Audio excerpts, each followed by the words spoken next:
Intervencionista vascular periférica. Acá, por ejemplo, tenemos una imagen, obviamente no es angiográfica, pero es una angiografía es una angiotomo. Y válida para lo que es intervencionismo, porque en intervencionismo no solamente es la sala que ustedes van a ver. La verdadera sala de intervencionismo se las mostré, o lo que hay ahorita en el mundo, son las que les mostré en las primeras imágenes, en las que ya estamos hablando hasta de salas híbridas, en las que se hacen procedimientos intervencionistas y que requieren al costado hacer una disección, hacer un corte, inmediatamente ahí está, o se complica y necesita entrar a la sala de operaciones, ahí está. O salas híbridas en el sentido de que haces angiografía y tienes un tomógrafo en la misma sala. Eso es lo que realmente los grandes centros europeos, no tanto norteamericanos, más que nada europeos, es lo que tienen. Norteamérica también lo tiene, pero más es Europa. Entonces, acá estamos viendo una angiotomografía y alguien me puede decir, ustedes que saben tanto de tomografía, ¿qué tiene? ¿Cómo se llama ese nombre? ¿Cómo se llama?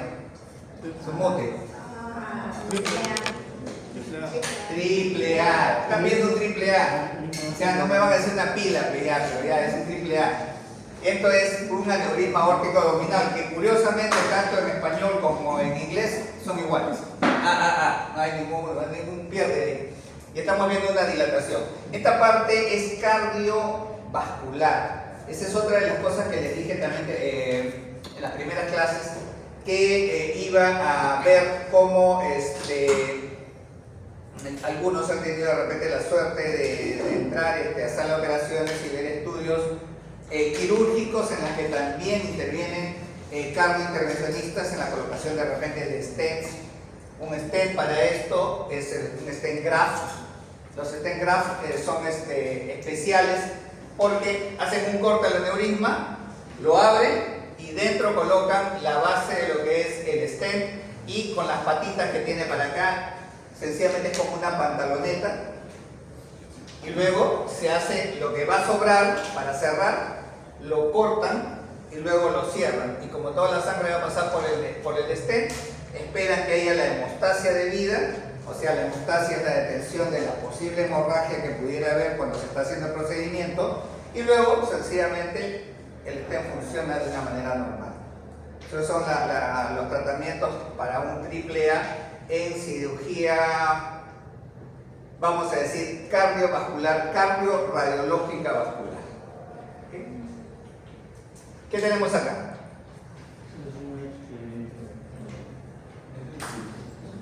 Estudio. Arterias pulmonares. ¿Ven hueso? No. Entonces, ¿qué es? ¿Cómo se llama la angiografía que no tiene hueso? Una DSA en inglés, ASD en español. Ya eso estamos a mitad de curso, chicos. Entonces, esta es una angiografía por supresión digital. Ahora sí, ¿de qué parte? ¿Qué estamos viendo? Si es angiografía, estamos viendo vaso sanguíneo. ¿Qué vaso sanguíneo es ese? Arteria pulmonar. Arteria pulmonar, exacto. ¿Sabes que tengo todavía buen oído? Me gusta que compartan eso un poquito más fuerte, hubiera sido interesante. Bueno, entonces es una arteriografía pulmonar, también llamada angiografía pulmonar porque podemos hacerlo con el angiógrafo. Lo hacemos con el angiógrafo, se llama angiografía. Lo hacemos con un equipo convencional, se llama arteriografía. Otro, se llama angiografía porque con el angiógrafo tú puedes ver todas las fases, grabas en secuencia. Antes el estudio era, como digo yo, cholomático. Tomabas una radiografía, pum, tomabas otra radiografía y tomabas otra radiografía. Tomabas estudios en serie, no grabados. Ese tiempo todavía lo he vivido y después ya viene lo que es los estudios continuos, como lo que era cine coronariografía, que es uno de los primeros estudios que se han hecho en grabación de video. Entonces, esto de acá nosotros estamos hablando de una angiografía pulmonar. Acá vemos un aparatito que se usa mucho, ya lo hemos visto, lo conocen. Un elemento, es un balón, es un catéter balón. Un balón, yo te pongo ahí el balón de fútbol y es un balón. Hablemos con propiedad. Muy bien, este es el valor. ¿Y esto? Stent. Stent, muy bien. O también, ¿cómo le llamaríamos?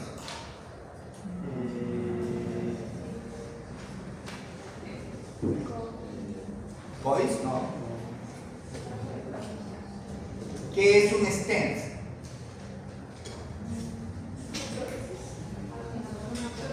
Una prótesis metálica, generalmente, perfecto. ¿Dónde se coloca? Ya, por dentro o por fuera. ¿Y cómo se llamaría entonces? Luminal. Endoprótesis. Cuando vayamos a ver esto van a hablar mucho de las endoprótesis o prótesis endoluminales. Eso es un stent. ¿Ok? O sea, la idea es de que conozcan toda la terminología para que no se les vaya. Estamos viendo un stent. En biliar lo hemos visto también en renal como stent, así simplemente. Pero también es un stent endoluminal, está dentro de la luz. ¿De qué? Del uréter, de la luz de la vía biliar. Pero en sí es un stent, es una endoprótesis, perdón. Bien, parte de esto vamos a ver. Aquí, en primera instancia, la técnica, voy a tratar de ser corto en esto. ¿Qué está diciendo tráfico? ¿Qué está haciendo?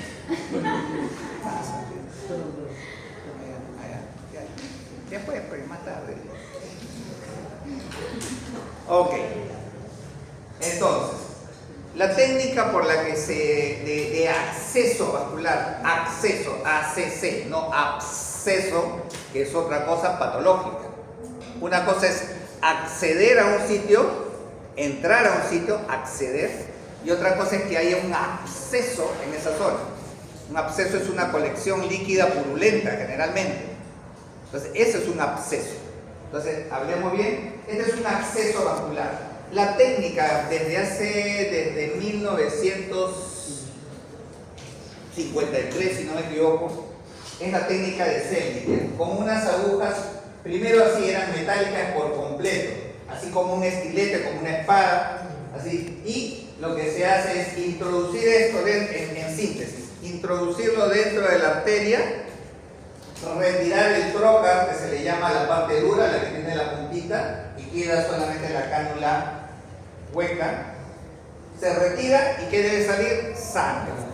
Al salir sangre, estamos hablando de vascular. Cuando era, por ejemplo, biliar o cuando era, por ejemplo, renal, salía bilis y salía orina. En este caso, retiramos el trocar y sale sangre. Cuando estamos entrando en una arteria, cuidado, porque sencillamente cuando ingresan, la sangre puede salir, sin exagerar, a más de 1,5 metros de distancia. ¿Ok? Dependiendo de la presión que tenga la persona, y si es persona joven, con mucha mayor razón. Generalmente los médicos están muy atentos, sacan el trocar y tienen ya la guía para ingresar por esto y entrar a la arteria respectiva. Entonces, la técnica de Seldinger, ahí se narra cómo se realiza, pero tengo un esquemita. Bueno, solamente para decir los nombres.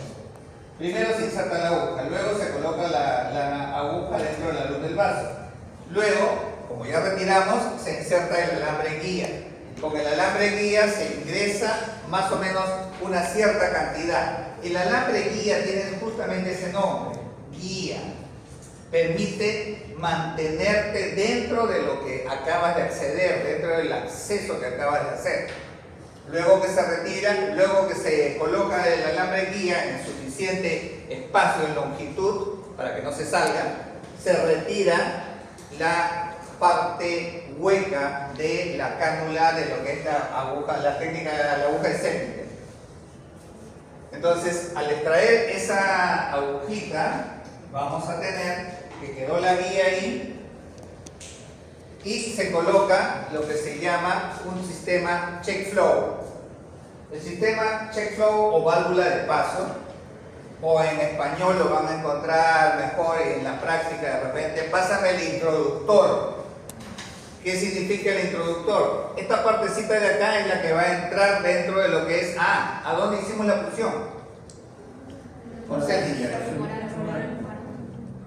Ok, y Nosotros ingresamos entonces lo más que se puede hasta que tiene el tope y por este lado se permite, como se ve ahí, ingresar otra guía, otro catéter y por la parte de este tubito puedo ingresar líquidos, o sea, puedo meter contraste, medicina, lo que fuera, pero generalmente es solamente contraste, ¿no? Porque estamos accediendo directamente a la arteria para hacer una arteriografía o una angiografía.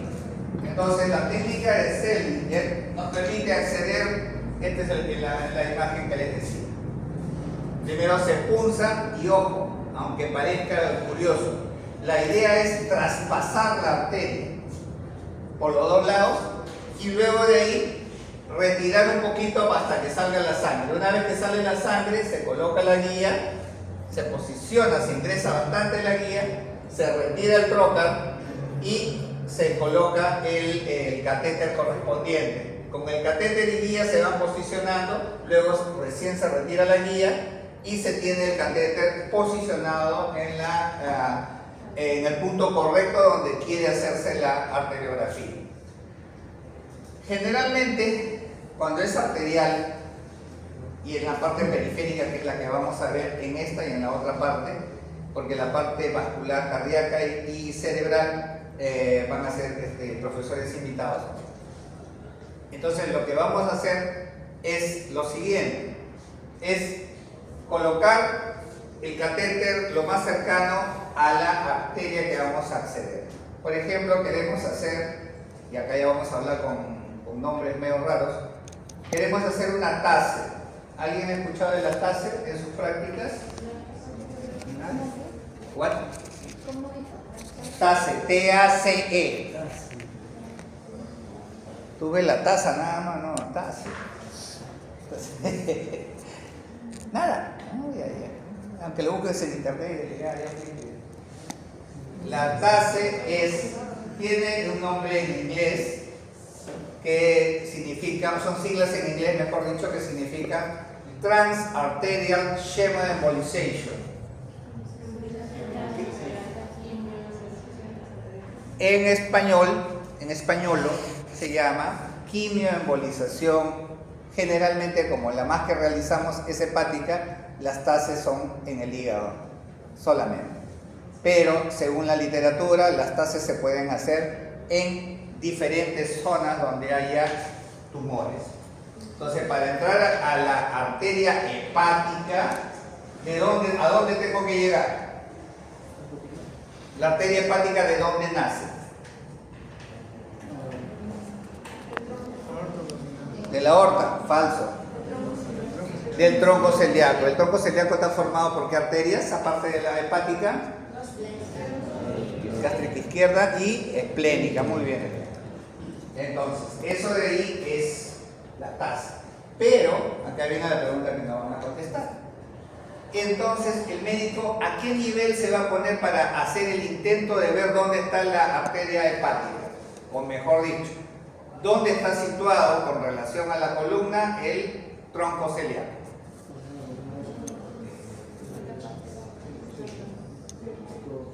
Con la columna, con vértebra. ¿Qué vértebra?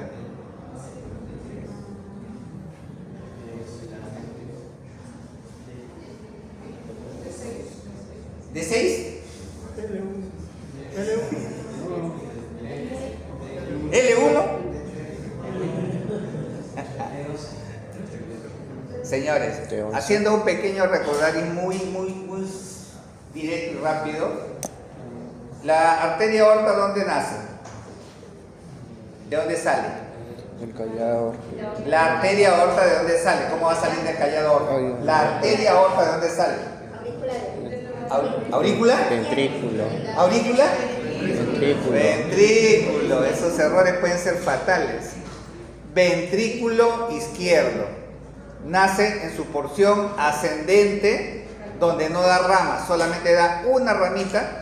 Está justamente a nivel valvular y son las ramas de las coronarias. El callado, la parte ascendente, no da ninguna rama y luego sigue una zona de curva, el llamado callado de la aorta. El callado de la aorta da 3 ramas principales, y esas tienen que saberse en la arteria y el derecho. ¿Cuáles son? En orden. subclavia, falso. En orden. Tronco brachiocefálico, ¿qué ramas tiene? La subclavia derecha y La común, ¿qué común? Derecha. ¿Qué común? Carótida. ¿Cuántas carótidas tienen ustedes? Dos. ¿Tienen 6? Bueno, está bien la respuesta, pero de un lado nada más 3, ya. ¿Cómo se llama? Ya dijeron una. Ya fácil, ya la están adivinando bien ya.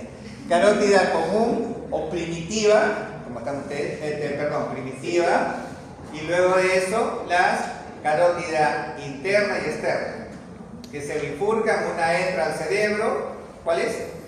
Obvio, la interna, ya fácil ya.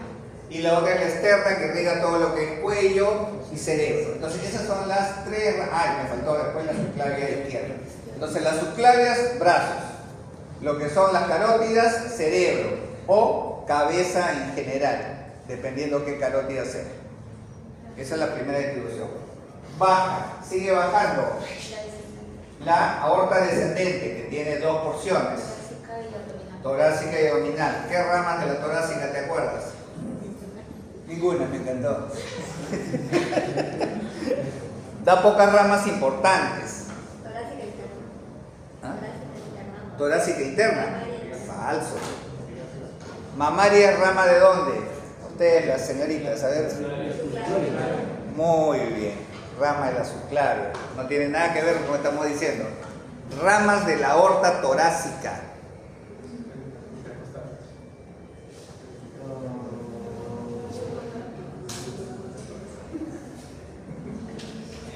Ay, chicos. ¿Ven? Las arterias bronquiales, principalmente, las arterias intercostales, las diafragmáticas superiores, hasta ahí nada más. Ramas pequeñas, pero que tienen su importancia en determinado momento, especialmente las bronquiales, que después vamos a ver de repente alguna de estas cositas. Y luego de eso viene la parte abdominal. ¿Cuál es la primera rama abdominal de la aorta?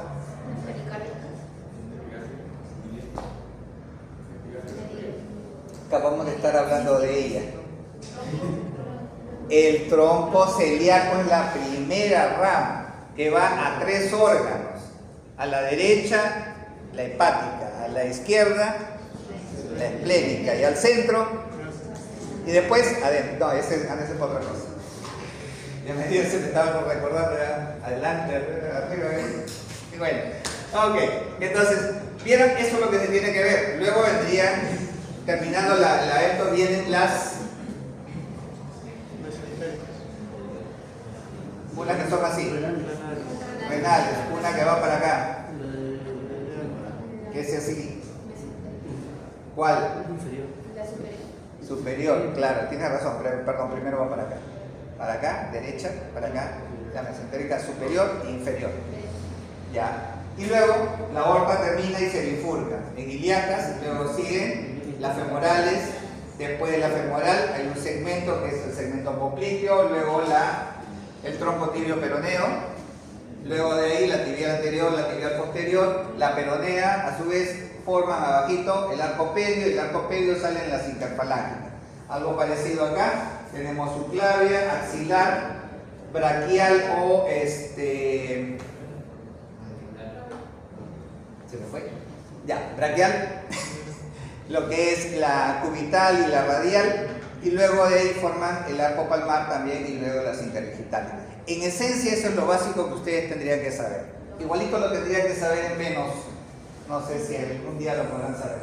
Antes lo sabía yo también por completo, pero el venoso, como no entro mucho, ya me he ido olvidando. Pero solamente es para eso. Entonces todas esas ramitas uno tiene que saber a dónde va. Todo esto ha sido para saber a dónde vas, y con esto voy a entrar, con la técnica del Selling, posicionándome con el catéter en la postura correcta, en la posición correcta. Aquí más o menos la secuencia en esquema. Primero una punción, en este caso estamos en brazo.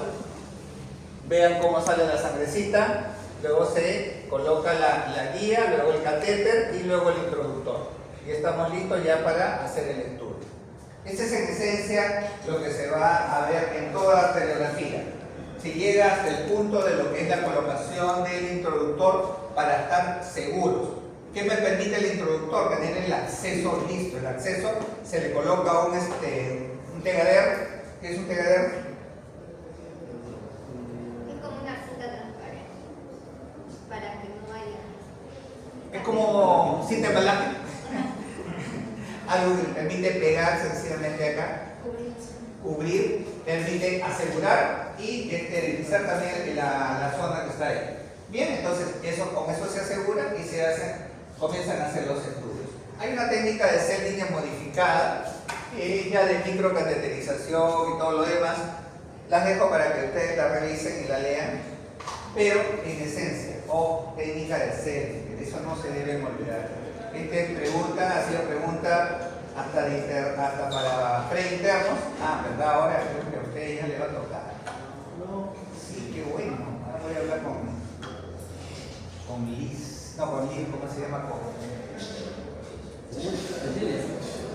¿Cómo se llama? No, la profesora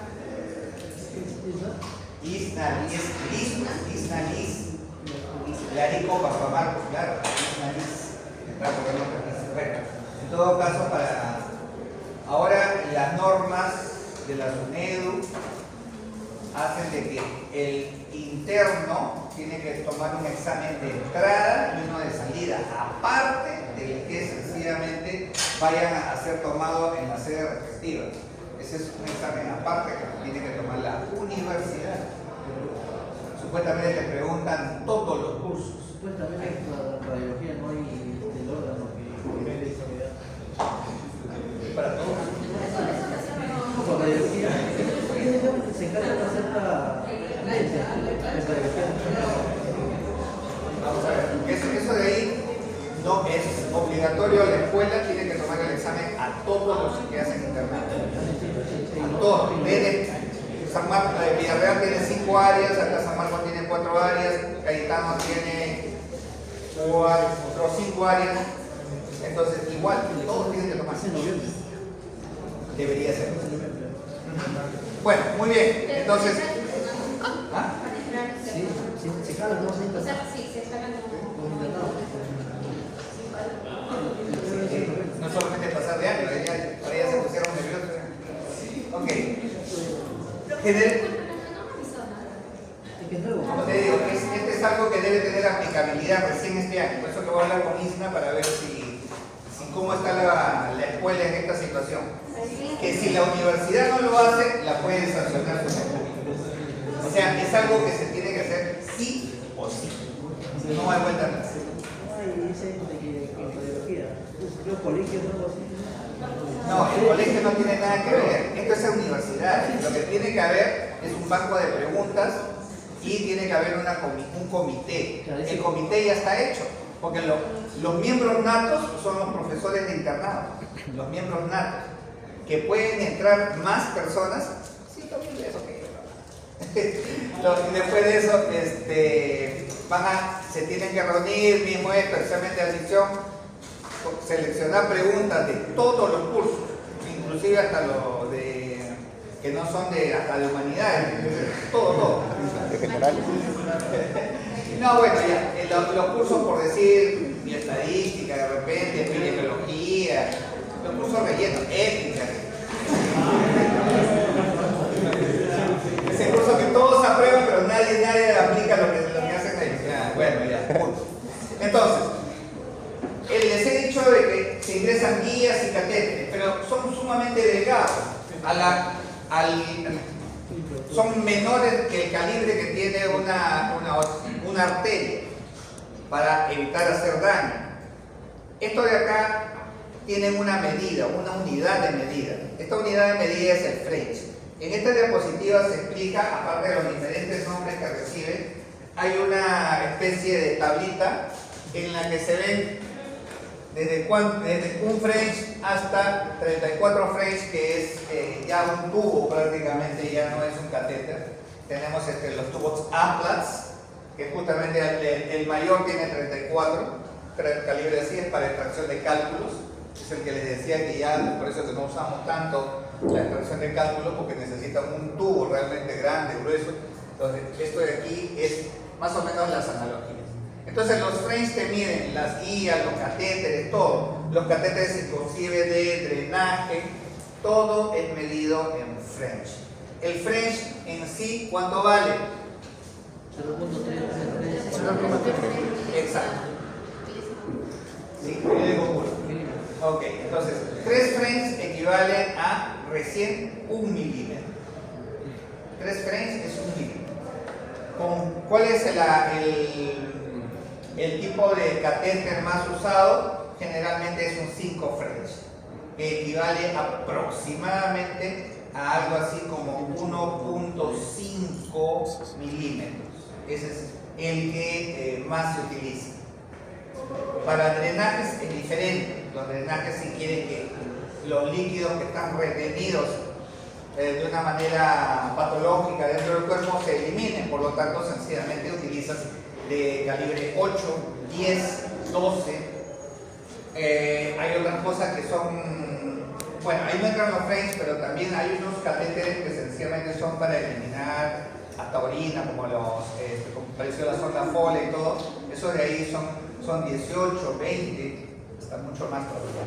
Ok, pero eso es en línea general. Aquí lo que quiero dar el dato es de que el French, que en algunos sitios se le llama como CH con mayúscula, FR con mayúscula, FR, o simplemente F, es la unidad de medida. ¿Podría ser pregunta de examen? Todo puede ser pregunta de examen. El medio de contraste lo conocen, saben que tiene que ser el medio de contraste yodado, hidrosoluble. Generalmente, en intervencionismo, generalmente el medio de contraste es purol, o sea, puro. No se mezcla con suero. Si tú inyectas 20 centímetros del líquido, es 20 centímetros de medio de contraste. Si tú inyectas 100, es 100, que nunca utilizamos 100. Pero en los inyectores automáticos se carga contraste puro. No es no tiene dos jeringas, tiene solamente ese inyector de una sola jeringa. ¿Okay? Cuando se carga o se pone, administra medio de contraste con el médico, con lo que son las jeringas normales de 10, de 20, de 5, de 3, de 1 que pueden utilizar para diferentes tipos de procedimientos, ahí sí sencillamente puedes cargarlo o descargarlo a un porcentaje. Pásame al 30, pásame al 50. ¿Ok? Entonces, generalmente esas son las gradaciones.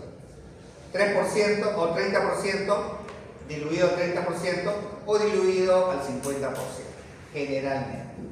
De ahí, si no, todo se administra puro. Medio de contraste no iónico, hidrosoluble, que puede, como todo, sí, dicen.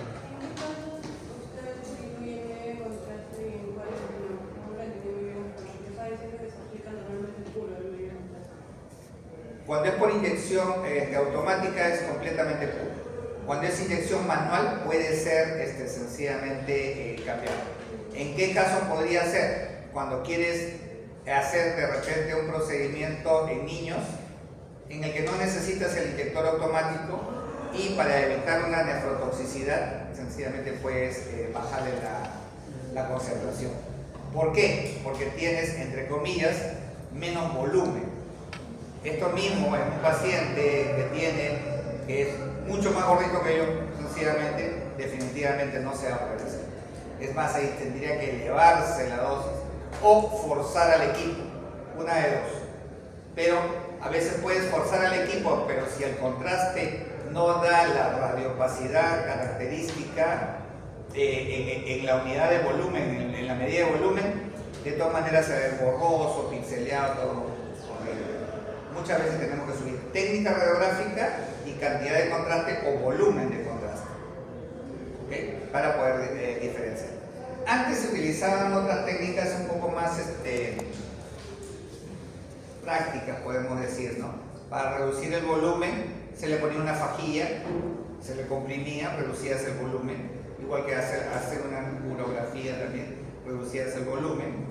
He visto en algunos casos que tienen ahora una especie de cinta plástica que también permite mejorar un poquito, disminuir un poquito el diámetro de la circunferencia del paciente, pero en líneas generales, para evitar complicaciones con el paciente, solamente lo que se hace es aumentar la técnica, las características técnicas. Se le pone técnica, dosis mayor. Ustedes han estado en diferentes, creo que todos, a ver, ¿hay alguno que no haya visto un arco en C en estos días? ¿No has visto ninguno? Ah, no, está acá. Todos han visto arcos en C. Hay algunos que tienen la característica que le voy a decir. Tienen la regulación de la fluoroscopía, y dice fluoroscopía, dosis, sencillamente low, baja, media, medium, alto y high, super high. Entonces, ese es para fluoroscopía, para intensificar cuando el paciente, sí, solamente para fluoroscopía. Cuando ella para la técnica de sustracción o video también tiene lo mismo, técnica con dosis baja, media, alta y muy alta. Ahí hay que jugar, ahí cuando sencillamente se hacen estos procedimientos en zona abdominal. Especialmente nosotros hemos tenido esos problemas justamente en zona abdominal con pacientes que vienen de repente por una no tan grande hemorragia, una pequeña hemorragia en una zona, por decir, a nivel de la arteria mesentérica o a expensas de la arteria mesentérica, superior, inferior. Entonces, no se ve. Aparte, tienes que utilizar la magnificación y eso también ya deben haberlo. Bueno, no sé si están en el Revalida, si están entrando con el equipo fijo o todos están con arco nada más. Arco nada más móvil.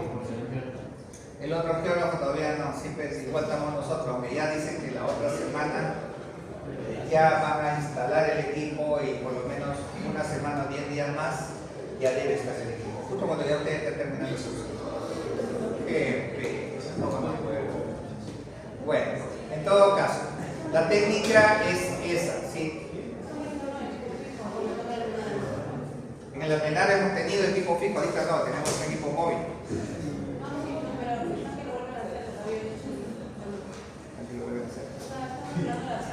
Sí, eso es lo que estoy diciendo. Si de acá, por lo menos a 15, 18 días, debe estar ya operativo, es lo que nos dicen.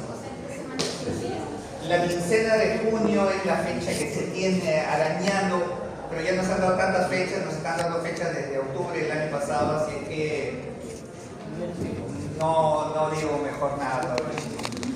Bueno, porque ni cae. Entonces, la técnica del medio de contraste puede causar algún tipo de efecto en el paciente, como lo que ustedes ven ahí, desde el choque anafiláctico, el más severo, la muerte.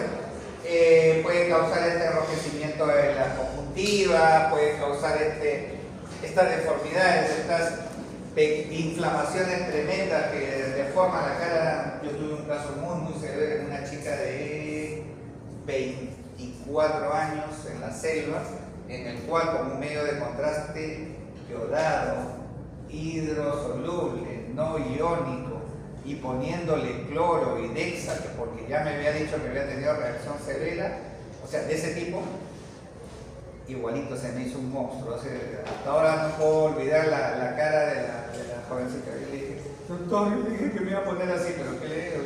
Me han pedido que te haga el estudio. Si tenías esta reacción, tú no puedes hacerte con nada que tenga yo, absolutamente nada. Habré inyectado ¿cuánto? Unos ni 10 centímetros cúbicos y ya comenzó con la picazón, las ronchas, se comenzó a edematizar y se deformó algo parecido a esto. Pero tenía edemas en todo sitio, tenía bolas por todos sitios. Hizo unas ronchas espantosas, nunca he visto nada así, jamás en mi vida. Y habiéndole puesto preventivamente cloro y Lexacor. Tuve que administrarle una dosis más, vino un médico que conocía del caso, me dijo, ya igual que la otra vez, a pasarle suero, la tuve como 6 horas, pero Por suerte, de todas maneras le llegué a hacer su estudio de urografía y tenía una doble sistema pilocaliciliar en el lado derecho, creo. Pero bueno, en líneas generales, las reacciones con medios de contraste ustedes tienen la inmensa suerte que casi no se dan, pero en intervencionismo sí se pueden dar, en tomografía sí se pueden dar, por dos cosas. En intervencionismo por la cantidad. Hay procedimientos, por ejemplo hoy día me han dicho que han hecho una pata, una radiografía de pata que ha demorado más de 2 horas y media, 3 horas, creo que. Con uno nomás ya eran casi las 11:30 de la mañana ya. Así que ya lo suspendieron otros 3 o 4 procedimientos. Y ahí, a pesar de que en pata se usa por poquitos, ya ponle 10, ponle 20, ponle esto, que lo otro, pero se usan múltiples corridas, puede llegar a 200 centímetros cúbicos. Nosotros desde hace mucho tiempo, por referencias, vamos a decir, cimentadas en estudios e investigaciones, se dice que el límite permitido, que no se debería sobrepasar para no inducir a una insuficiencia renal aguda, debería ser de no más de 300 centímetros cúbicos.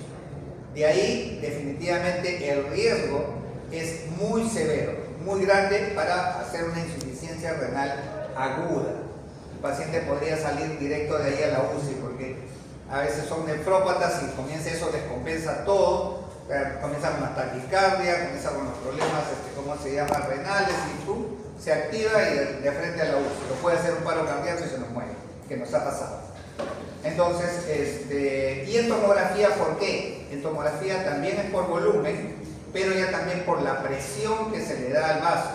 Como eso es una inyección automática, el paciente le inyectan ahí y siente un calor tremendo y a veces puede haber un reflejo vasovagal y el paciente prácticamente hace un paro cardiorrespiratorio instantáneo, al toque, sin aviso.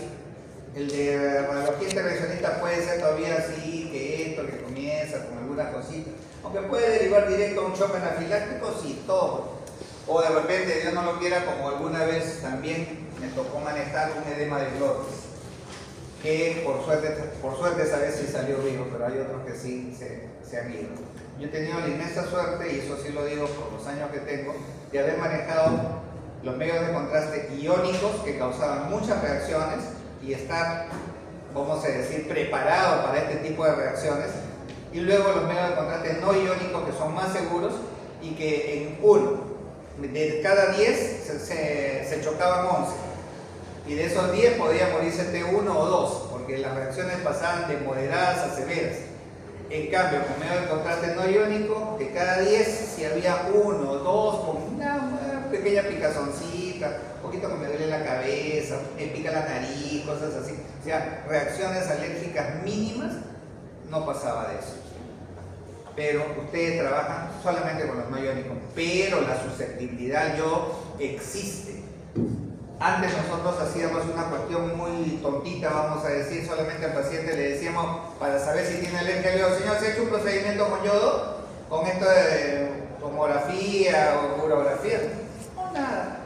Entonces, ¿qué preguntábamos? Señor, ¿come usted pescado? ¿Come pescado? ¿Sí come pescado? Sí. ¿Alguna vez te has enronchado con pescado? No. ¿Marisco? Tampoco. Tampoco. Algunos decían allá. Pero ¿por qué preguntábamos eso? Porque el pescado y los mariscos tienen alto contenido de yodo. Entonces, si el paciente refiere de que sencillamente comiendo estas cosas, o que no, yo no como, decía, no como, pero ¿por qué no come? ¿No le gusta? No, me enronchaba. Perfecto, paciente recontra alérgico. Tienes que tener tus precauciones con eso. Y es una cuestión práctica. Para las pruebas de sensibilidad del medio de contraste a las reacciones adversas, había un montón de técnicas. Algunos decían, con una jeringa de 1 centímetro, inyéctale subcutáneamente un esto. Si hace reacción, sencillamente es alérgico. Si no hace reacción, igualito. Hacían la prueba, no sale nada, le metías el contraste, se quería morir. O sea, no había una seguridad. La otra decían, ponle una gotita en la esclerótica del ojo. Si se pone rojo, sencillamente sí es alérgico al medio de contraste. Le ponía, no pasaba nada, perfecto. Le inyectaba, así que se quería morir. Entonces, no había una seguridad. pero todas esas pruebas han cambiado. Ustedes que van a trabajar, tanto en tomografía, en resonancia con gadolinio no tanto, pero también dice que hay reacciones. Entonces, y en intervencionismo principalmente, y un poco en los estudios digestivos, tienen que tener siempre en cuenta esto de acá, las reacciones a los medios de contacto y cómo manejarlas. En determinadas circunstancias, de repente ustedes van a estar o solos o con alguien que no conocen. Y lo peor de todo es que cuando alguien no conoce, tú sabes cómo actuar, tienen que actuar. Pero tiene que haber el conocimiento preciso. Alergia a los medios contrastantes, entre contraindicaciones, deterioro de la función renal, trastornos de coagulación o consumo de anticoagulantes. Eso es peligroso porque sencillamente el paciente, si bien es cierto, no va a tener muchos cortes, pero a veces solamente la punción nada más hace de que sencillamente el paciente comience a desangrarse. Una condición cardiopulmonar neurológica inestable, aunque esto es relativo, se maneja desde el piso y cuando es necesario, especialmente en el caso de hemorragias, hay que tener mucho cuidado, ruptura de aneurismas,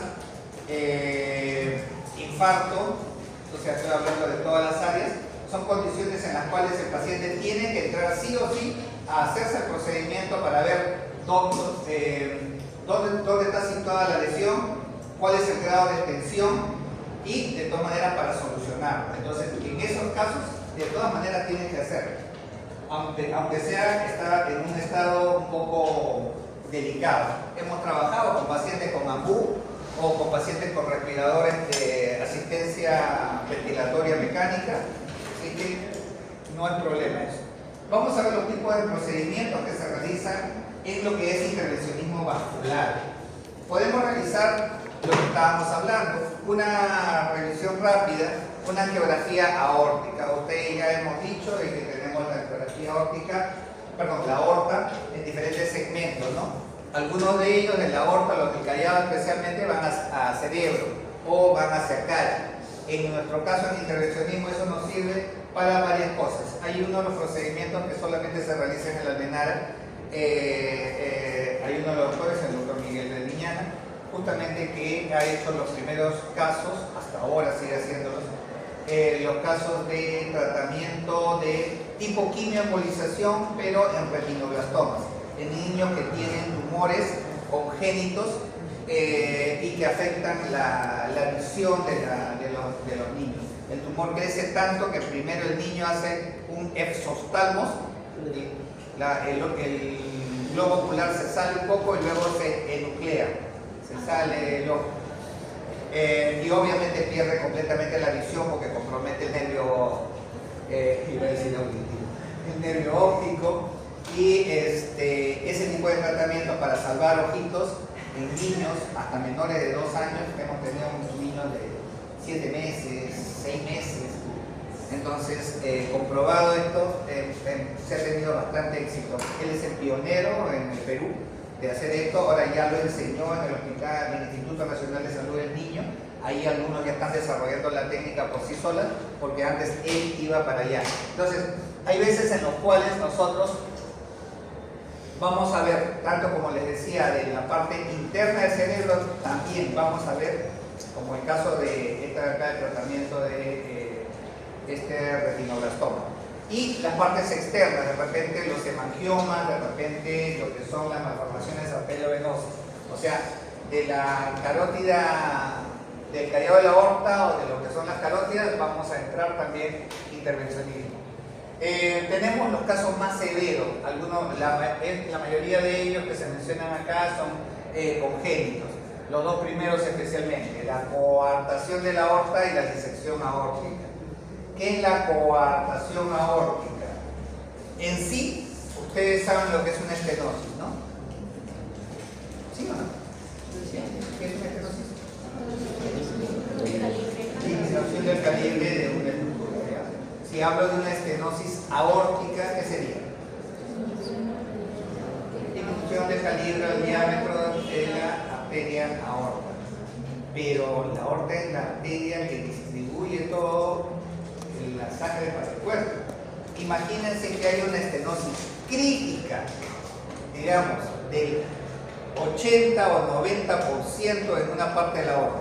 La aorta así de gordita, y hay una parte en la que está así. Eso de ahí es una coartación aórtica. La disminución crítica del calibre de la arteria aorta especialmente ocurre en lo que es la zona superior, la zona descendente, la aorta descendente, entre el callado y la aorta descendente, o inmediatamente en la descendente torácica proximal. No lo tengo acá, pero sencillamente, bueno, de repente lo vamos a ver en otra imagen. Entonces, esa es una. La disección aórtica. La disección aórtica ya también es otra entidad patológica que podemos, aquí siempre yo decía, bueno, parecido. ¿Ustedes, alguno tiene chacras? ¿Alguno vive en sierra? ¿Tiene abuelos? ¿Tiene todo? ¿Tienen patos? ¿Alguien ha criado patos? Patos. ¿Conejos? ¿Ustedes han visto cómo le quitan la piel al conejo? Ya, se la arranca, claro, sí, eso es quitarle la piel, pero ¿cómo se la sacas así parejita? Levantando que lo corta. No, pero sin necesidad de hacerle un corte y pelarlo, como si fuera cualquier cosa, sencillamente. Así, ahí por ahí están con la idea. ¿No ves que? No, ya te fuiste por otro lado. Estabas hablando de acá. Se le corta la patita, se le levanta, vamos a decir, el pellejito y se infla esa parte. Y comienza el pellejo, vamos a decir, la piel, vamos a hablar con propiedad, a despegarse de lo que es prácticamente los músculos. Eso de ahí es algo similar a lo que ocurre internamente en una disección aórtica. La aorta tiene ¿cuántas capas? Tres. ¿Cuáles son? La 1, la 2 y la 3. Adventicia, íntima y la media. La media me la pones al final. En orden, ¿cuál es la más interna?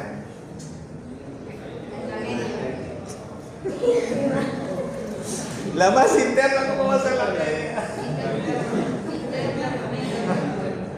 Y adventicia. Ya. ¿Cuál es la que está prácticamente dejando discurrir la sangre? ¿Íntima? ¿Están de acuerdo? Nadie está de acuerdo. No saben ni lo que tienen. Todos tenemos arterias y no saben lo que tienen. Ya. Imagínense que por cualquier motivo la sangre sale siempre con fuerza, o sea, sale así y da la vuelta al callado de la aorta. En un determinado momento la arteria se lacera. Lacerar es hacer como una heridita, como un corte. Y de pronto ese corte se hace bien grande, se hace como un ojalito. Y de pronto la sangre se comienza a meter aquí. Y entonces diseca esa capa. La sangre pasa por un lado y pasa por el otro lado que tiene el huequito. Y va en paralelo. Eso es una disección aórtica. En pocas palabras. ¿Entendió? Cuando la sangre escurre entre capas. Podemos decirlo, o sea, entre la parte del lumen verdadero de la arteria aorta y una de las capas, la inmediata, que es la íntima, esa de ahí lo que hace es crear una luz paralela. Eso de ahí puede comenzar desde el mismo nacimiento de la arteria aorta e irse inclusive hasta las arterias iliacas, creando una falsa luz que lo que hace al final de cuentas que es, bueno, pues si estás discurriendo la sangre, sí, pero de la arteria aorta salen lo que son las otras arterias. Si la otra va por otro lugar, esa sangre se pierde, queda prácticamente atoradita ahí. Bueno, ya es parte de semiológica, patológica, se la dejo para ustedes, para que la lean, pero la disección aórtica crea ese tipo de problemas. Ahí también entramos nosotros haciendo angiografías. Muy bien. La presencia de aneurismas o pseudoneurismas. Aquí ya viene el concepto. Aneurismas es ¿qué? Creo que saben que son aneurismas.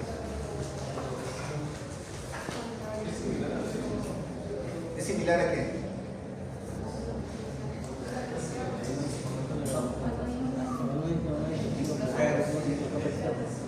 Disculpa.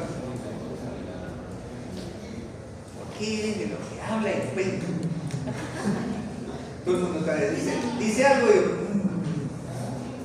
y diga, aunque se equivoque. Es una dirección de vaso por la capa externa.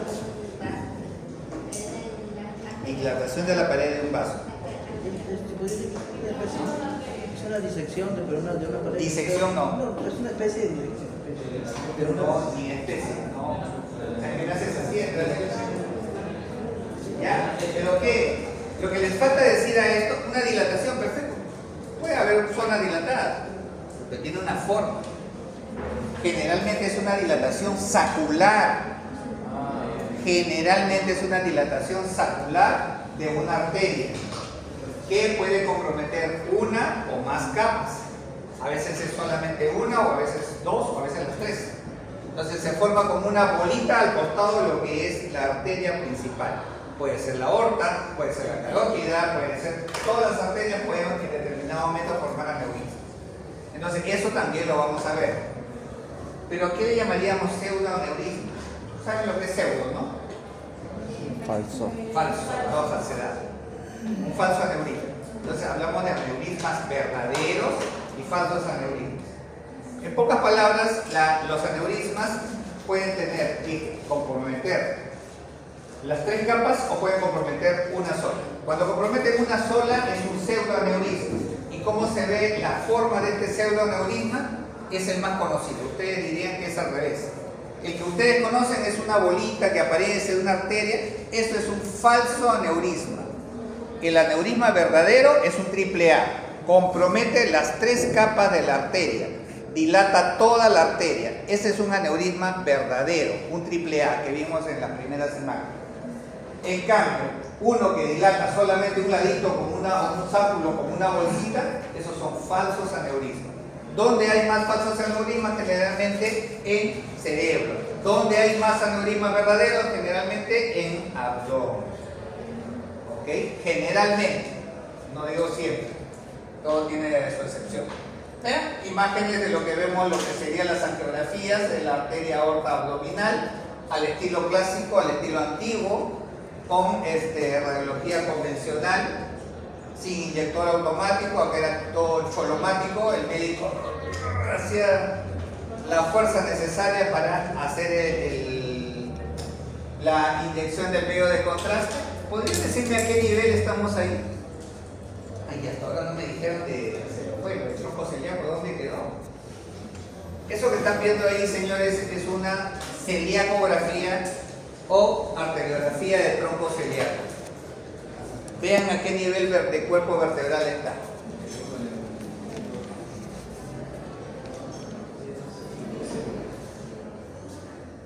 Costilla, ya no hay costilla. L1. D12L1, pero la mayoría de autores dicen L1.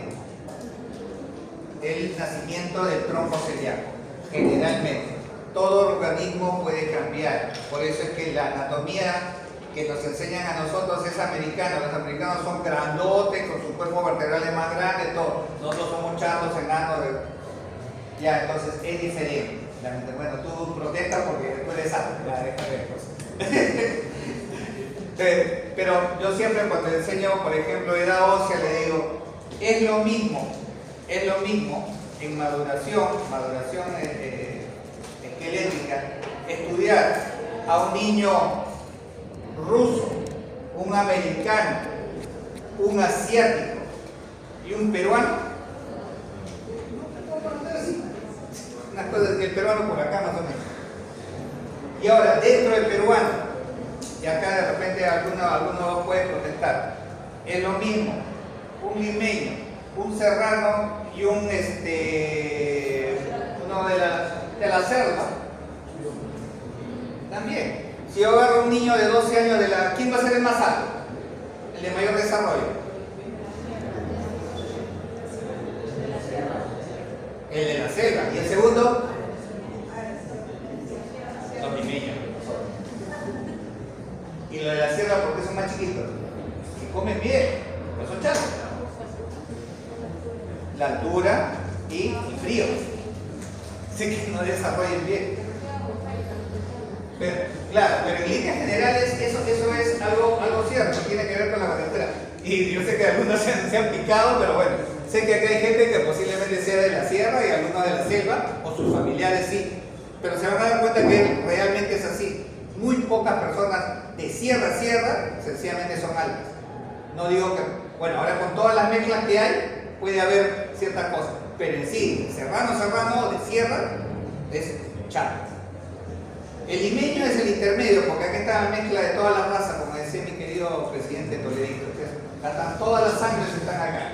Ahora tenemos mezcla de todo. Algunos podemos decir que somos medio altos, otros que son altos, otros que son chatitos por ahí. Déjame el celular, si quieres conversar ya, estamos afuera. ¿Ya? Sí, aquí. Listo. Entonces, ese tipo de cosas es algo que tenemos que ver. Entonces, esto puede cambiar. Entonces, la arteriosclerosis es otra. Arteriosclerosis y aterosclerosis. Me estoy deteniendo bastante en esto porque después cuando ya digan, señores, ¿qué es eso? ¿Atero o arteriosclerosis? Ya quiero que me lo digan en prima nada más. ¿Hay diferencia entre estos dos? ¿Se utiliza indistintamente? ¿Qué significa radiológicamente eso? Ya, al que me lo dice le pongo ahorita un 18. Diferencia arteriosclerosis y aterosclerosis. ¿Por qué? Y segundo, por cómo se ve radiológicamente.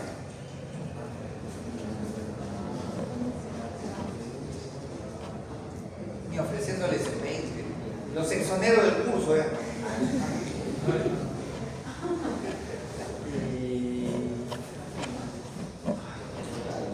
Esto es semiología.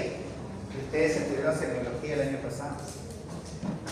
Dígame. La aterosclerosis es sí, la arteria, y la atero es tanto la vena, arteria y arteriol. ¿Te puedo jalar? No, no te puedo jalar. Empezaste medio bien y terminaste terriblemente mal. Ahorita te digo ya después por qué.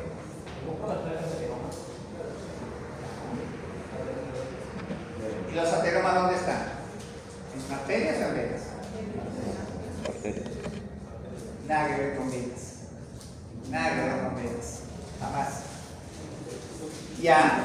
Los ateromas, obviamente, son generalmente depósitos de colesterol que se adosan a las paredes de las arterias y que van reduciendo su calibre. Ahora, ¿cómo se ve radiológicamente? Hay diferentes. Y la arteriosclerosis. Ya lo leyeron bien, ya era bien. Ok. Primero entendamos esto. El término esclerosis, endurecimiento, se lo he dicho bastantes veces, así que se usa desde óseo hasta para cualquier cosa. Ustedes cuando escuchen esclerosis es endurecimiento, algo se ha puesto duro, en pocas palabras. Ok, entonces la arteriosclerosis es una arteria endurecida, es una arteria que se ha puesto rígida, que ha perdido elasticidad. ¿Producto de qué? Puede ser varias cosas, infecciones, sencillamente, buenas noches. ¿Qué pasó? Allá, con robo.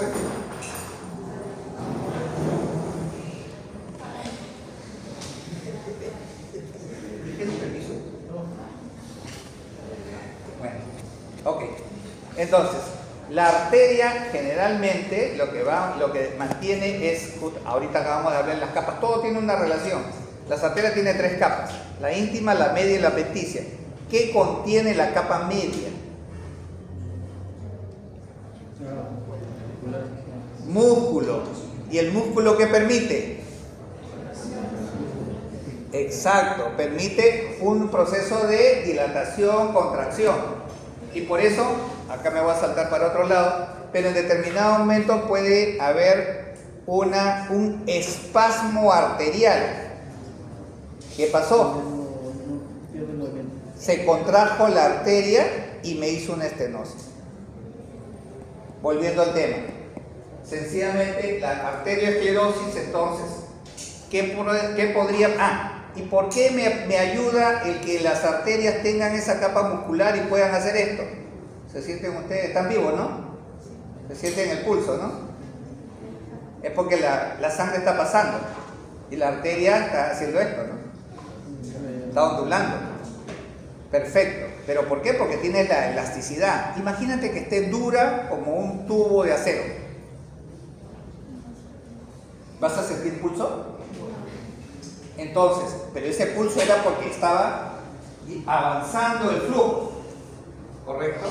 Y si yo lo pongo, eso ya se quita la capa muscular y se pone todo rígido, ¿qué va a pasar? El flujo va a ser así. No va a tener la propulsión que necesita. O sea, va a haber una lentificación del flujo arterial cuando una arteria está rígida, dura, está arterioesclerótica. ¿Y qué va a hacer? Que generalmente las arterias llevan sangre. Entonces va a hacer de que el flujo distal hacia las partes más distales del cuerpo sea disminuido o sea anulado. ¿Y qué va a venir cuando no hay irrigación? Necrosis. Isquemia primero, necrosis y luego infección y todo lo demás. Bien, entonces eso es lo que estamos viendo. Ahora, muy bien, arteriosclerosis. Y arteriosclerosis era la placa. Ahora, la última pregunta, la del 18, era ¿cómo se ven ambas cosas? Ahora, Tienes una aorta ateroesclerótica por ahí.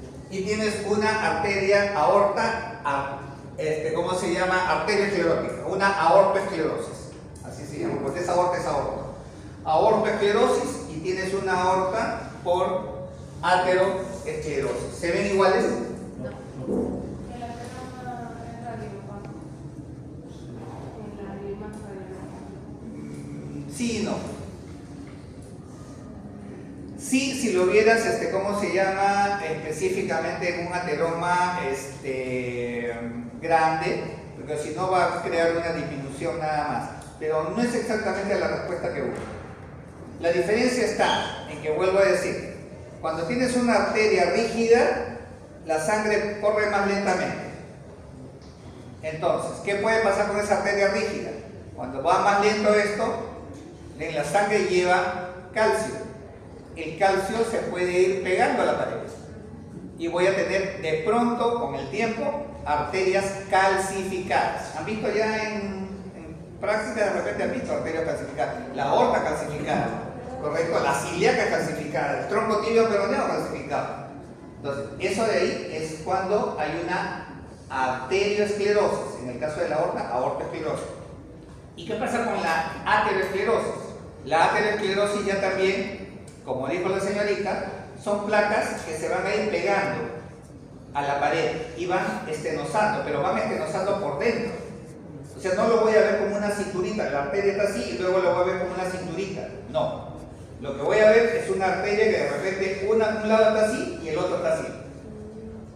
Excéntrico, no concéntrico, excéntrico. Pero la sangre quiere seguir pasando con la fuerza que necesita. Entonces, ¿qué va a hacer? Va a sortear, va a llegar aquí y va a botar para el otro lado. Y la parte elástica del otro lado se va a deformar. No tanto como un aneurisma, pero sí va a formar una curva.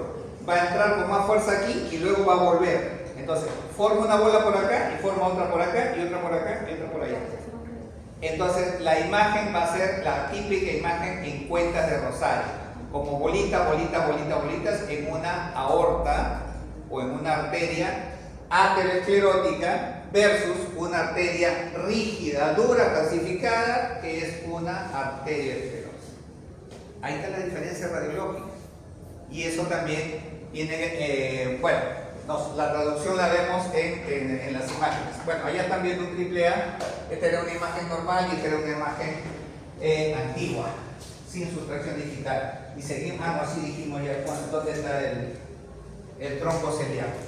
Entonces, la ortografía se refiere al estudio geográfico de la aorta y los estudios selectivos están referidos al cateterismo de un vaso específico, ya sea tronco celíaco como celiacografía, arteria hepática, arteria esplénica, arteriografía mesentérica, y también tiene mesentérica superior, superior y inferior. y arteriografía renal. Y puede ser más selectiva, arteriografía renal izquierda, solamente el lado izquierdo. O sea, así se denominan los nombres. Igual que radiología decíamos, ¿qué es esto? Estudio radiológico de mano, proyección frontal, incidencia dorso palmar. ¿Ok? Entonces igualito tenemos que hablar en intervencionismo. La venocabografía, o específicamente flebografía, cuando hablan de miembros inferiores, son, ¿cómo se llama? Estudios de venas. El de la vena cava, como dice acá, venocabografía, o solamente en nuestro país hablamos de la cabografía. ¿Cuántas cavas tenemos? Entonces tenemos dos estudios de vena cava. Una cabografía superior y una cabografía inferior. Si nosotros hablamos, vuelvo a decir, de venas, de miembros, estamos hablando de flebografías. Flebografía de miembro superior, flebografía de miembros inferiores. ¿Okay? Aunque hay otras flebografías que tienen nombre propio. Por ejemplo, en el hígado, la vena porta. Entonces hablamos de una portografía. Estudio venoso de la vena porta es una portografía. Forma de hacer portografía directa, indirecta. Como les digo, hoy día van a morir porque van a recibir tanta información que ya estoy viendo varios mareados. Eso me gusta. El examen de previo. Están viendo una, a ver, arteria aorta, segmento del callado. ¿Qué le ven de raro? No. ¿Qué le ven de raro? No.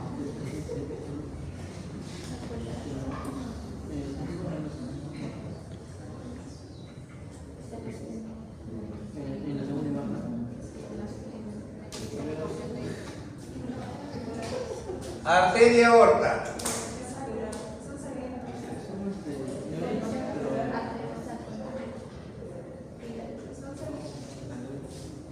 Aneurismas.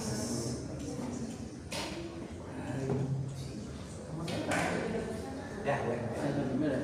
Esta, ¿cómo se llamaba?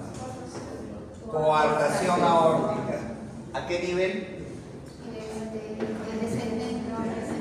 Aorta descendente. Aorta descendente torácica.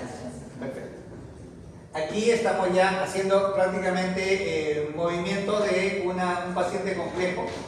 Es una imagen que conseguí. Ven una zona dilatada, hay una parte que no se ve acá porque está medio tapada, hay una zona estrecha, o sea, tiene una coartación y encima después un gran aneurisma. Están tratando de pasar el catéter para luego hacer la colocación de un stent, o generalmente estos no quedan bien como un stent porque el stent se puede correr. Como la sangre empuja con fuerza, va a llevarse el stent de todas maneras. Entonces los stents que se colocan, entre comillas, son cosidos a la pared de la arteria, o se les hace bypass directo. Cuando hay este tipo de problemas, sencillamente va para bypass. La sangre que está acá, se consiguen venas que no les sirvan de las piernas y las trasladan más abajito. Y toda la sangre sale por 1, 2 o 3 o 4 bypasses hacia la parte más inferior, manteniendo el flujo sanguíneo de una manera adecuada y saltando esta zona que sencillamente ya quedaría casi desfuncionalizada. ¿Ok? Y acá una cosa bien bonita es esta. Tiene un nombre bien especial también. Le va a gustar a todos, realmente a los chicos.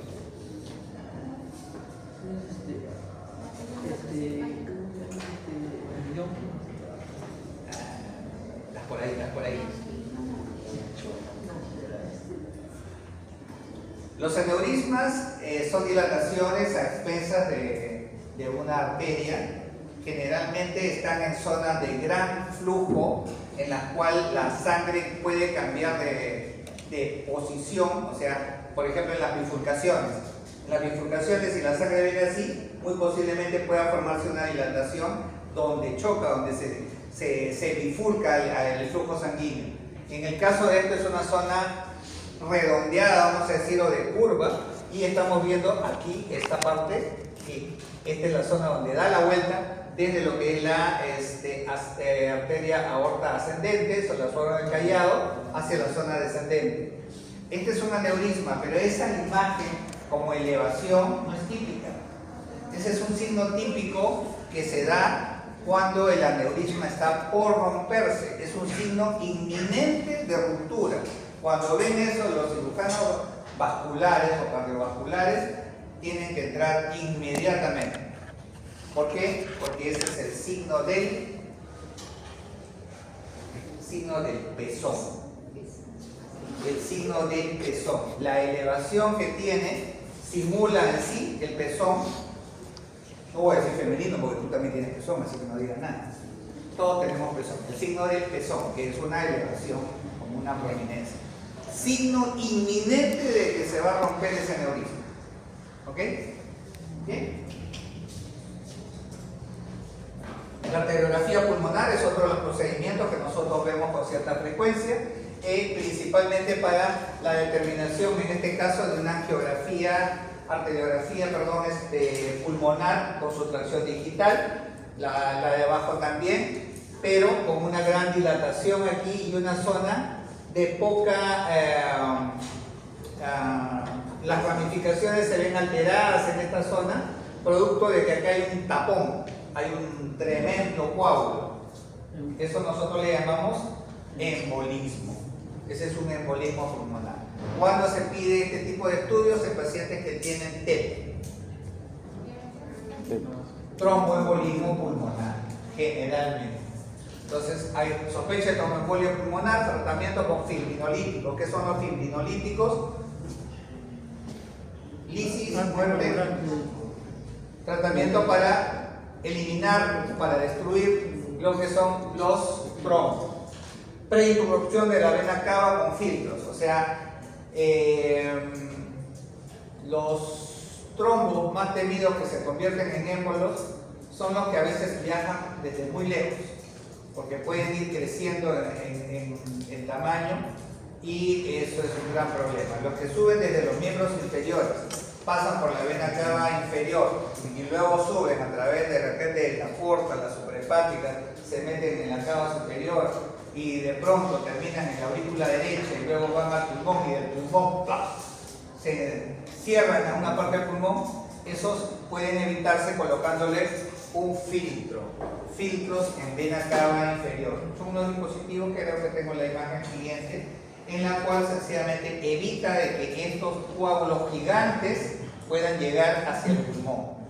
Como sencillamente tienen unos bordecitos cortantes y cuando van subiendo por la cava superior, eso los corta y cada vez son más chiquititos y como reciben tratamiento con fibrinolíticos, eso termina de destruirlos y ya prácticamente no llegan más que pequeñas partículas de trombos hacia los pulmones o de repente no llega nada.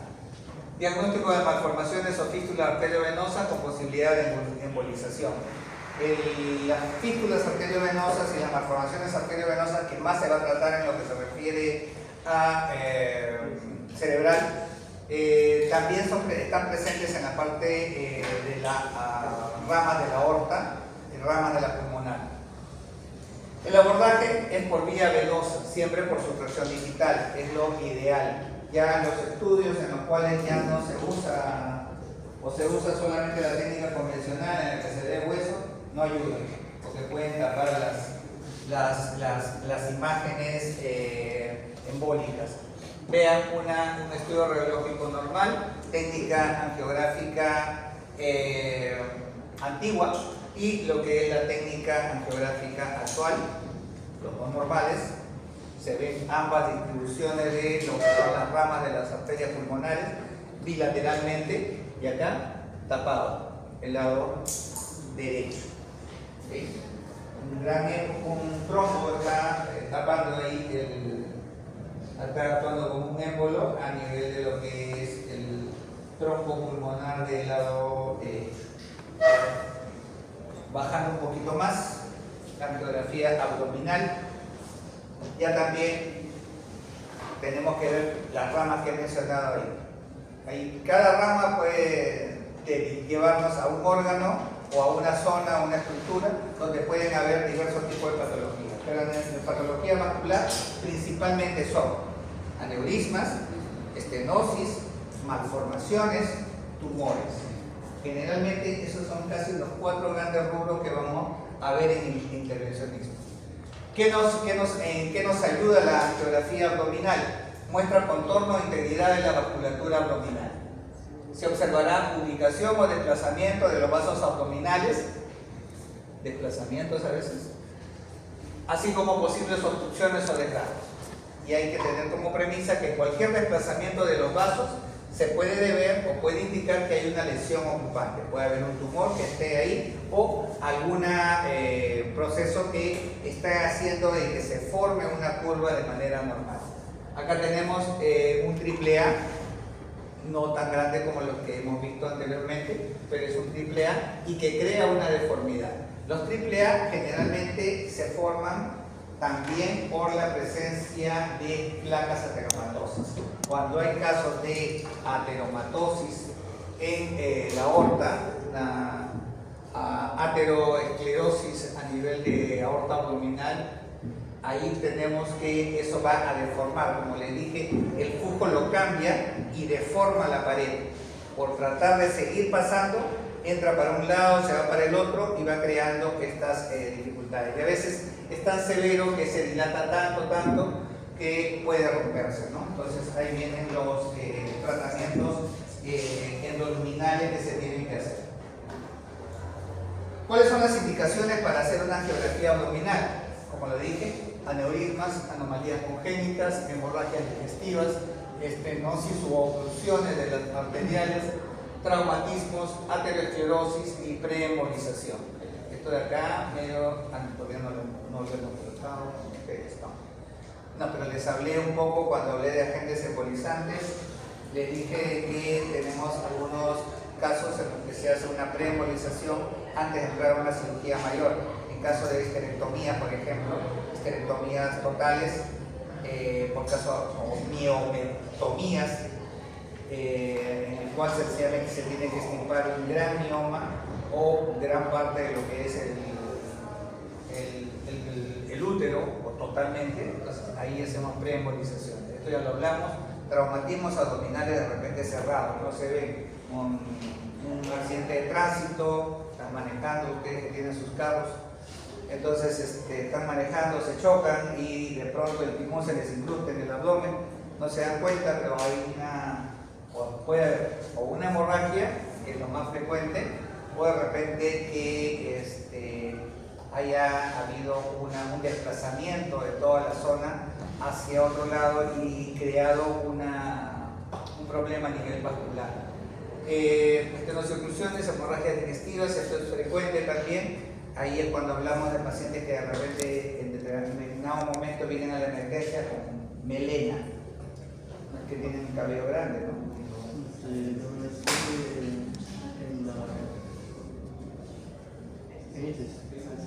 Ese es en las heces. Vaya, no vean esa. Sangre de las heces, eso le llamamos término. Melena. ¿Hay los que tienen melena? ¿Nadie? ¿Ustedes ven lo que botan? Heces negras. Esa es la característica. ¿Ustedes ven lo que botan? ¿De qué colorcito es? Entonces, pero si vieran que sencillamente botan cosas negras y con un color todavía tipo petróleo, a veces es horrible todo y con un olor también bastante fuerte, entonces estamos hablando de una hemorragia digestiva muy severa. Eso de ahí son las melenas. En esos casos tenemos que entrar para ver las hemorragias digestivas. Acá, por ejemplo, tenemos esta indicación. Miren la aorta. Miren acá. Voy a estirar un poco mi brazo. Miren, la aorta no se ve tan clarita en sus bordes. Se ve como que está adelgazada, pero miren, hasta acá es. Y acá se interrumpe. Y luego salen varias ramas. Esta es la mesentérica. Estas ramas algunas son colaterales. Las ramas o el sistema arterial colateral es algo de que el organismo es sumamente sabio. No hay nada tan sabio como el propio organismo. Cuando hay una interrupción en el flujo sanguíneo por cualquier motivo, la sangre tiende a seguir fluyendo y se va por los conductos, los colaterales, las vías colaterales, y luego recanaliza más abajo.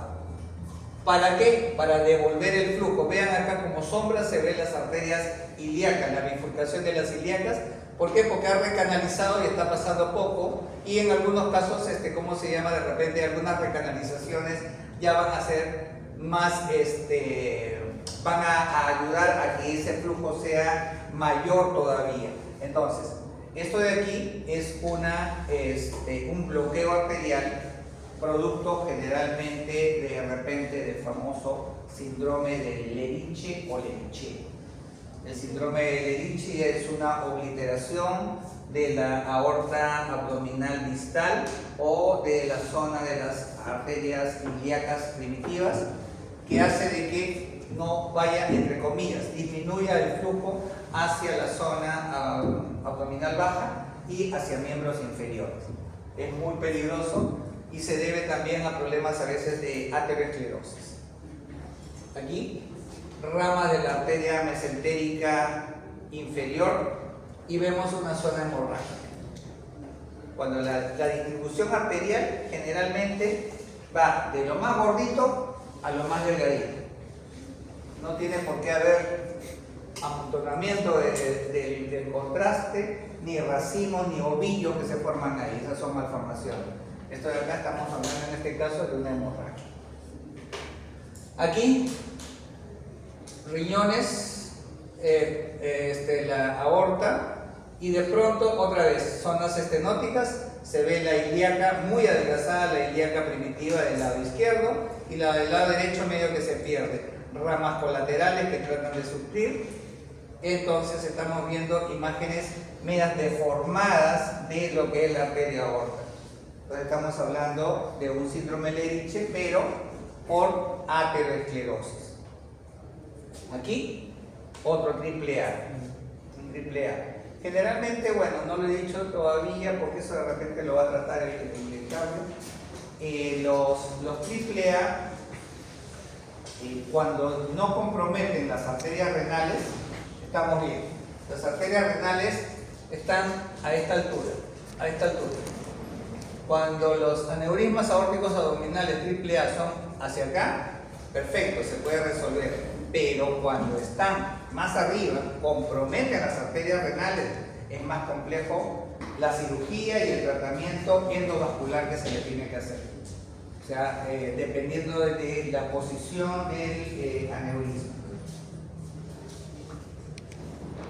¿Qué riesgos y complicaciones encontramos al hacer una angiografía, una arteriografía?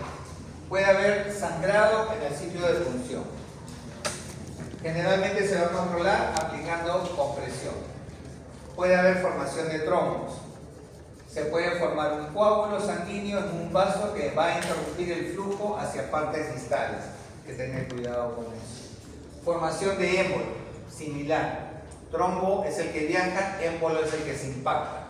El catéter puede desprender un trozo de placa de la pared de un vaso y puede haber un ACV u oclusión en otro vaso. Cuando el trombo que viaja y nadie lo detiene, llega al corazón y es bombeado hacia la circulación arterial, llega al cerebro, puede provocar un ACV. Es una de las complicaciones más severas que podrían haber. La disección de un vaso. Hablamos de disección, es hacer un cortecito al vaso y que sencillamente por ahí se puede meter la sangre. Pero en este caso podemos hablar de disecciones totales, o que ya prácticamente se corta. Imagínense que se corte la mitad del vaso y comience a sangrar, obviamente hay una hemorragia. En el caso de esto de acá puede ser que se haya desgarrado la íntima, y eso de ahí tiene que solucionarse. Generalmente se coloca un stent, o hay mecanismos ahorita en los cuales se puede aplicar una especie de electrocauterio para sencillamente cauterizar y cerrar esa zona. Depende de la zona, depende de qué médico está operando y todo lo demás. Algunos se arriesgan a hacer este tipo de procedimiento.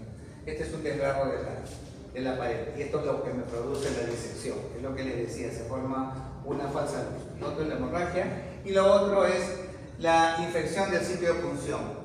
Creo que ya lo dije varias veces, siempre que se lleva un material de fuera hacia adentro del organismo, puede por arrastre tener agentes patógenos.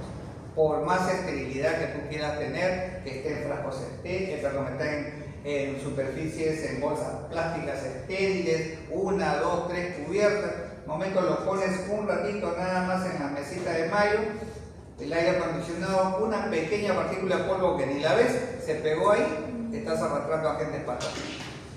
¿Ok? Y eso de ahí es una de las posibles complicaciones que pueden haber.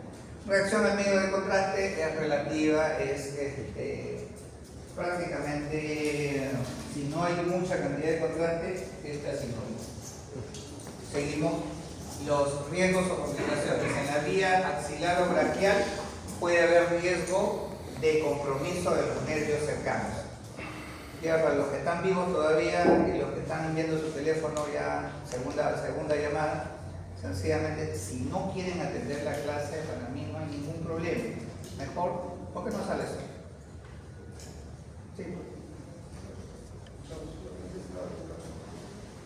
¿Te veo cerrar?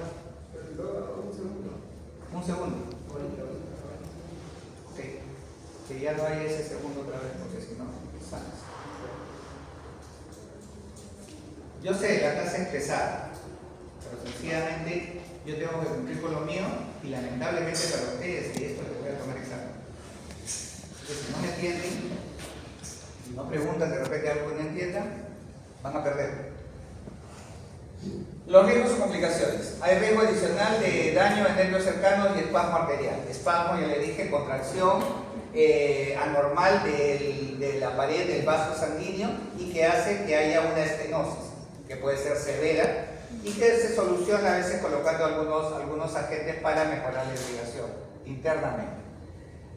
Un abordaje translumbar es raro, pero puede haber cuando no se puede entrar por ninguna arteria, a veces no es accesible, puede entrarse por vía translumbar, por acá por el costado, este es un ejemplo, y tratar de pulsar la aorta, pero la aorta está acá delante de la columna vertebral, están entrando por acá, van a entrar con una aguja, que es la aguja Dos Santos, de más de 22 centímetros, y que trata de llegar, este es el cuerpo vertebral, entra por la espalda, tratan de llegar delante del cuerpo vertebral y punzar la arteria aorta.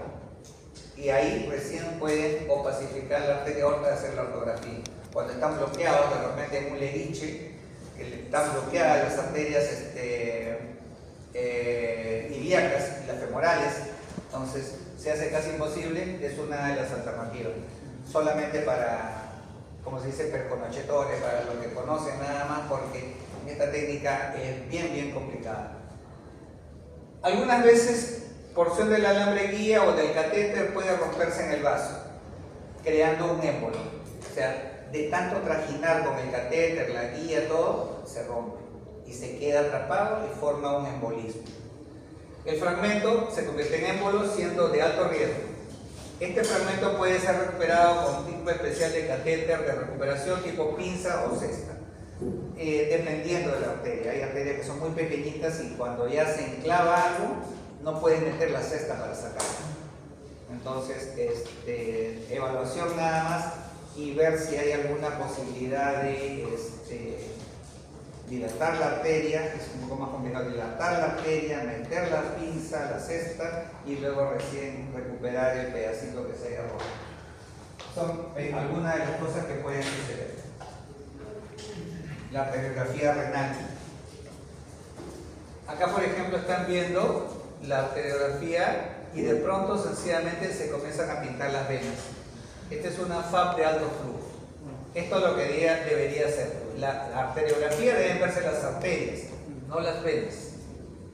En este caso, metías el medio de contraste por la arteria y se lleva las venas. ¿Por qué? Porque hay una comunicación anormal entre ellos. ¿Cómo se llama esto? Fístula. Fístula arteriovenosa. Y posembolización, miren, quedó normal. Aquí estamos viendo disminución del calibre de la aorta producto, y miren, pequeñas onditas que ya me indican de que ahí hay ateromas. Cuando ves una arteria así, en la aorta la ves así, definitivamente hay ateromas. Cuando la ves totalmente lineal, bien bonita, perfecto. Estamos hablando de una arteria normal, o de repente muy lineal, ya también de repente es una arterioesclerosis. En el caso de la aorta, aortoesclerosis. Acá esta es una relativamente normal. Lo que había acá era una variante de no tenía arterias mesentéricas este paciente. Esto de acá era una comunicación, son arterias aberrantes que simulaban o que suplían las arterias mesentéricas. Un caso bastante rarito que nos tocó hace varios años. Esta es una radiografía normal. Acá lo que están viendo, ni tan normal. Lo que están viendo ahí es la arteria renal son una sola que sale de la aorta. Son arterias que nacen de la aorta directamente en esta posición, una más alta que la aorta. La derecha, más alta o más baja. Más baja. Muy bien. Por el hígado que siempre desplaza. Bien. Entonces, vean acá, esta es la arteria renal. Y acá hay otra, pero va al polo superior. Hay algunas variantes que tienen la distribución arterial, que son las arterias polares. Las arterias polares son las que van a los polos, polo superior o polo inferior. Patológico, no. Solamente es una variante de normalidad. Esto sí es patológico. De la arteria aorta, esta es la arteria renal, y miren el ostium, desde el ostium, o sea, desde el orificio naciente de lo que es esta arteria, está estenosada. Una estenosis crítica de más del 80%, y me quedo corto, y después cómo queda post-angioplastía y también colocación de stent. Acá hay un stent. Solucionado el problema. Esta es parte de lo que son los resultados espectaculares que vemos en intervencionismo. Las zonas estenóticas se solucionan también con stent y dilataciones, o sea, las angioplastías. Ya en ese sentido ya no creo que vamos a tener problemas con la terminología. Cuando yo hable de angioplastía, saben que me estoy refiriendo a la utilización de catéteres balón para devolver el calibre a una arteria estenosada, puede ser una vena y sí, una arteria o una vena estenosada. Cuando digo colocación de stent, ya también hemos visto que son dispositivos generalmente metálicos, en este caso casi siempre metálicos, acá no hay dispositivos plásticos, que se colocan para restituir de manera más permanente el calibre de una estructura. Estamos viendo acá una celiacografía en la cual, vean, con el catéter se llega más o menos a entre D12 y D1 y se ve la distribución. Acá está la arteria esplénica, esta es la arteria hepática y esta es la gástrica izquierda, o gastroduodenal en algunos casos, porque va primero unas ramas hacia abajo. Otra selectiva en la que estamos viendo aquí, que estamos entrando a una arteria no muy cristiana de lo que es la arteria esplénica. Miren las curvas que tiene, pero la distribución está gordita, está hiperplásica. O sea, tiene un crecimiento mayor de lo normal. Esto en el caso de que podría ser, está más grande porque el órgano está más grande. ¿Cómo se llama el crecimiento exagerado del vaso? Esplenomegalia. Todo lo que es megalia es sencillamente crecimiento exagerado. Paciente esplenomegálico. Otra vez aquí, igualito, tronco celíaco, rama hepática y rama esplénica, parecida, por no decir igual. Y vean acá. ¿Qué creen que sea eso? Ahí debería haber una ramita arterial. En este caso, el paciente tenía, miren el hígado hasta dónde iba. Y el vaso también está grandote. Tiene una hepatoesplenomegalia. Por eso es que sus arterias son tan gordas, que ahí no deberían ser tan gordas.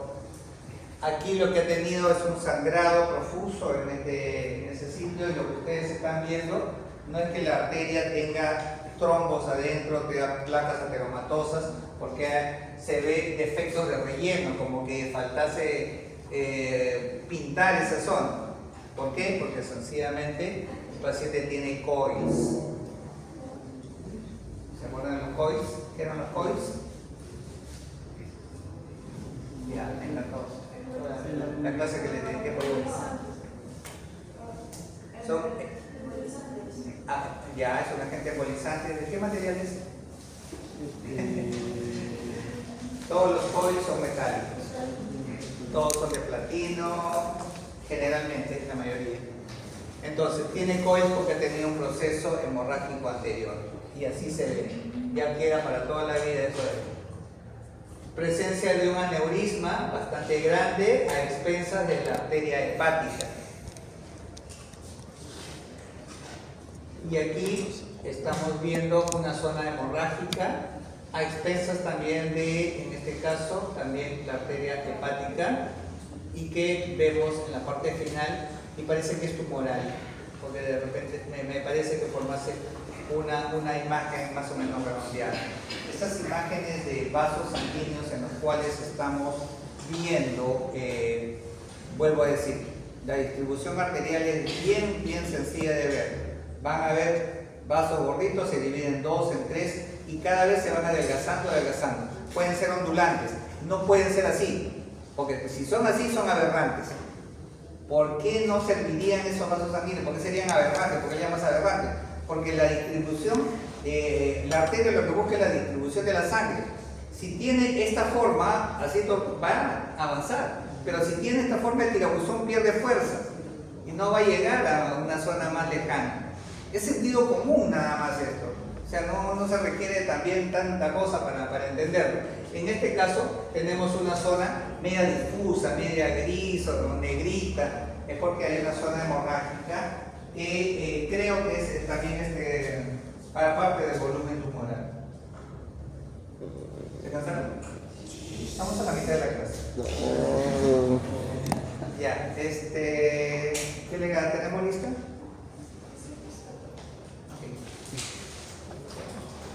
Hoy día, como no les creo nada, voy a llamar.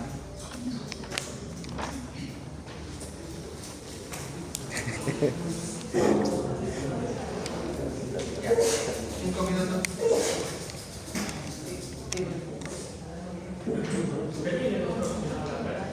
Ya, ¿es muy largo lo que tengo? No, 3 minutos. Ya, a tus 3 minutos, que voy a ver una cosita.